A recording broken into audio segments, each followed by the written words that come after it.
to go and see a League of Their Own being recorded at the L Street Studios. For you who don't know, a League of Their Own is a sports panel quiz show which is on Sky One. I think Romis Ranganathan is now the host. At the time, it was Jamie Redknapp and Freddie Flintoff as team captain, and Jack Whitehall was a regular panel guest. So I was quite looking forward to going and seeing this recording because I was quite a big fan of the show.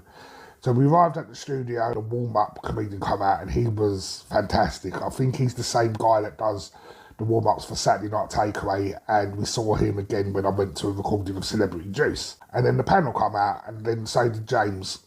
James come out, and he just basically said, hello, right, we're going to start the show, and then they went straight into the recording. Well, during the games, everyone seemed fine and laughing and getting along, but in between takes, James was very subdued. He didn't really interact with us at all. All he kept doing was sitting on his phone. Jamie and Freddie and Jack tried to interact with us, but James was just sitting on his phone, and then a producer would come over and speak to him, and you could just hear him muttering, oh, if we must. Okay, let's do that again then.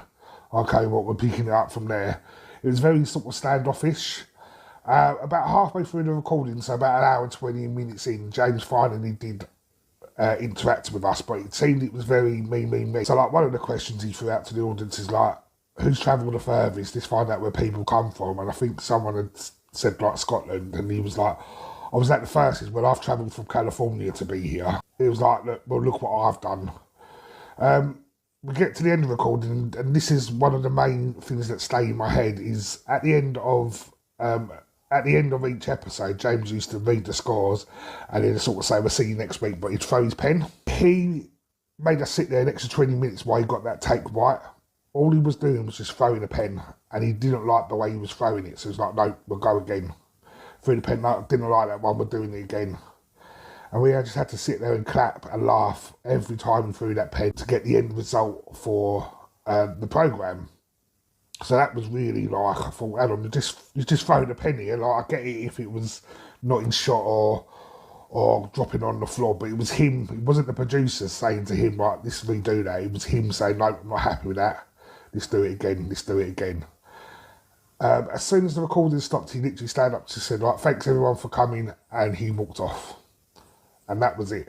Well, I get people going to say he's just there to present a show. He's not there to sort of entertain you. But in a way he is, because they need your reaction to make the segments they're trying to do sound funny or not. Because if no one's laughing, it's not going to seem funny. I always compare it to Fools and Horses. The jokes land better whenever you know they were live in the studio, compared to like the Miami Twice episode where that was filmed like a film. So there was no audience laughter. So I don't think the jokes hit harder. I think when you're doing like a quiz panel show where you need an audience reaction, I think it's best to try and keep the audience on your side, but it just felt like James did not care less if we was there or not. I'm going to give this type of interaction a 4 out of 10, just going through the motions of recording the episode. Well, thanks for watching. Hit the like, follow, leave a comment if you've got any interactions that you want to share yourself.